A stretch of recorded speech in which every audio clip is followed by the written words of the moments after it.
Hi, everyone. It's Dr. Ramani. Welcome back to this YouTube channel on all things narcissism and narcissistic relationships and all kinds of seemingly helpless situations that we're going to try to clarify so you feel a little bit more empowered to do something about it, or at least understand it, or maybe even protect yourself from future ones. If you're new to this channel, please subscribe. If you're interested in doing a deeper dive on healing, we definitely talk about healing on this channel, but if you want to go all in on the healing experience, go to the video notes and please hit that link. And if you want to get notifications each day when we put out a new video, just hit that notification bell and you will get that notification. So I'm going to put again, I know I love asking y'all questions up front, up top, but ask yourself this question. Have you ever felt like, I don't like who I am when I'm with the narcissist? Like, I like the person I am with them, but not them. Ever had that feeling? Drop it in the comments. As you can imagine, it's a pretty common experience, but I want to break it down because this sense of not liking who you are when you are with the narcissist is actually something that really can take a toll above and beyond the narcissistic relationship on a person.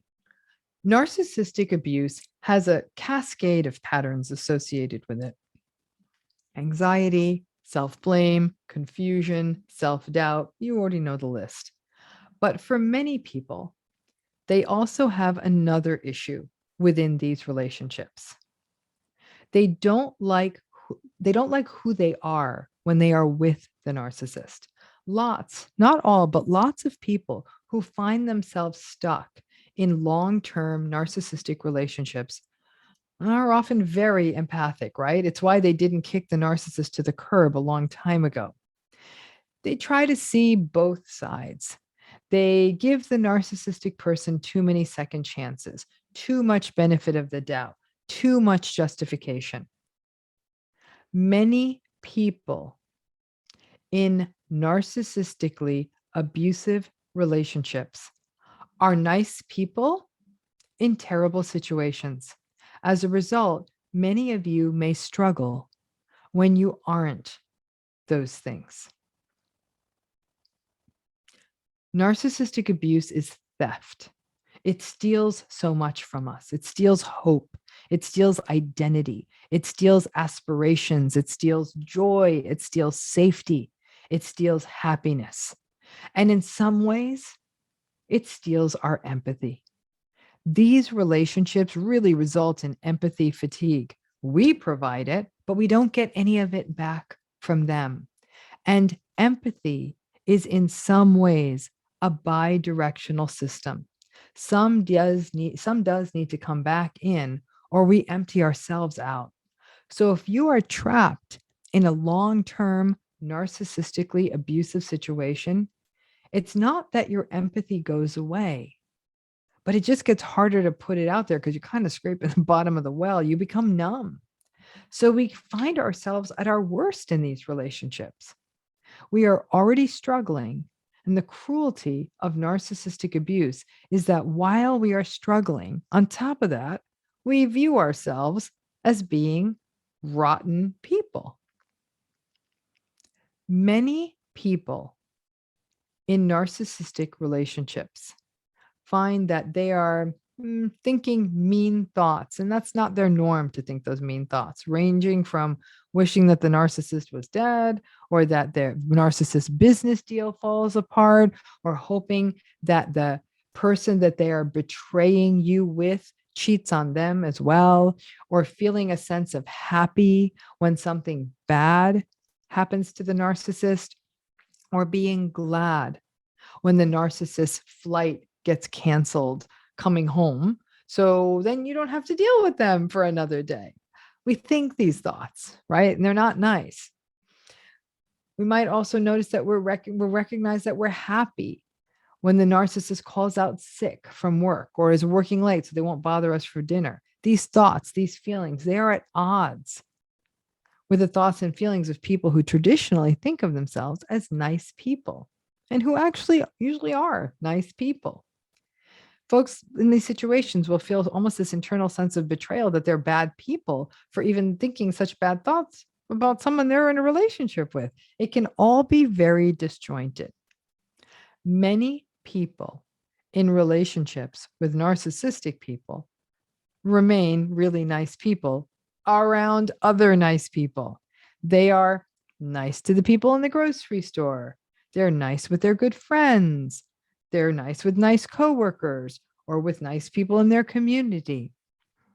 But when the narcissistic person is around or evoked, they find themselves dark-hearted. We all find ourselves dark-hearted, cold, and cut off. There's a disjointed quality to this that can feel unsettling for a nice person who values being kind and nice.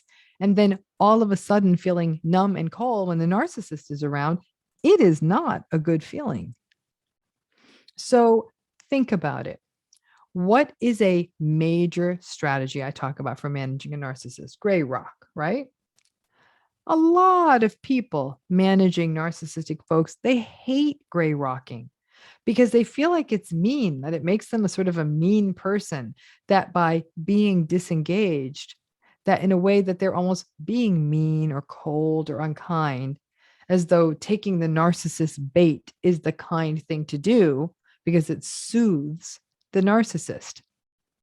So after gray rocking, while the strategy may work in the short term, it means that if you gray rock, you don't give the narcissist the satisfaction that of taking the bait or your emotion or giving them your emotion, or you don't fall for the same old tricks and defend yourself, or you just stick to the superficial topics, right? It's a good strategy, but it doesn't feel nice.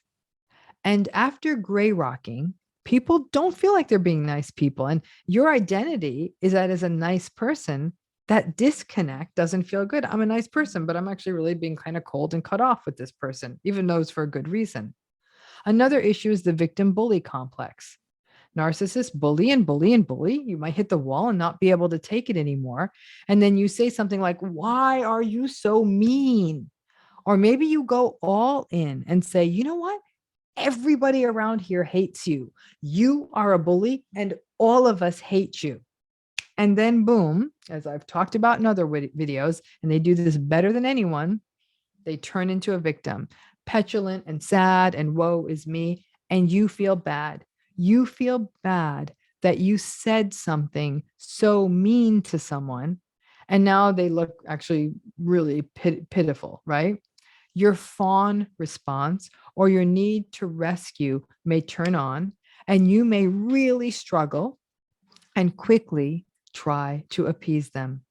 And if they keep playing the victim, then once again, the person experiencing the narcissistic abuse feels guilty for saying such a mean thing that hurt the narcissistic person.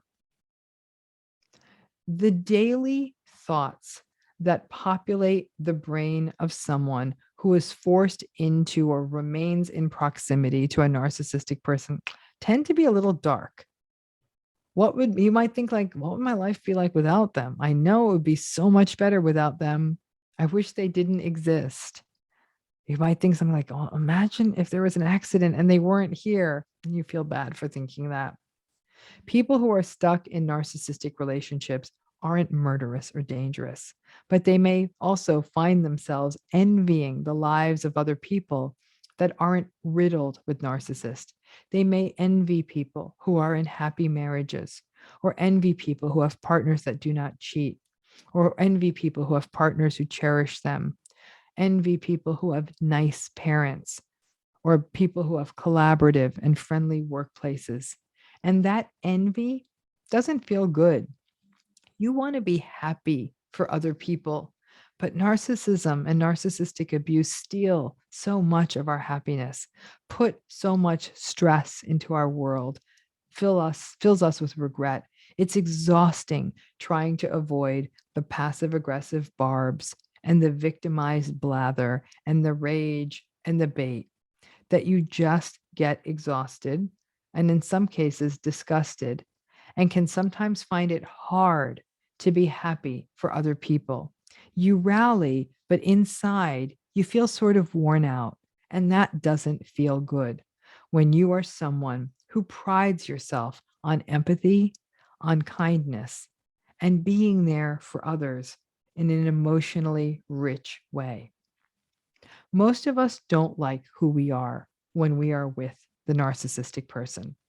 When we are with narcissistic folks, we feel like we are always angry or depressed or anxious or withdrawn or empty or physically ill or resentful or hopeless. It doesn't feel good.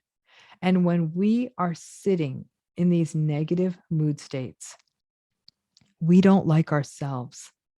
We can see the difference when we aren't with the narcissist.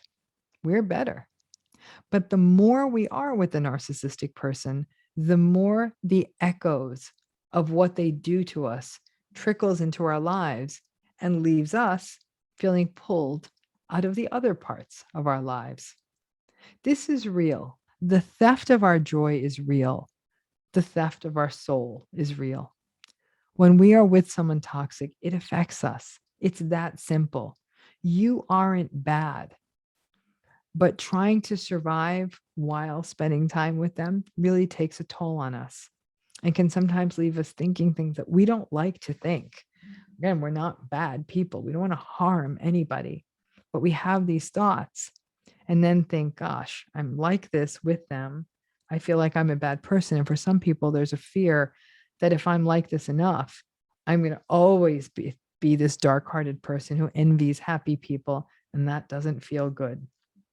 For some folks, therapy becomes a really important tool to push back on that. Just having a safe place to vent these kinds of bad, uncomfortable feelings and then put them out there and hopefully get them validated. Thanks again.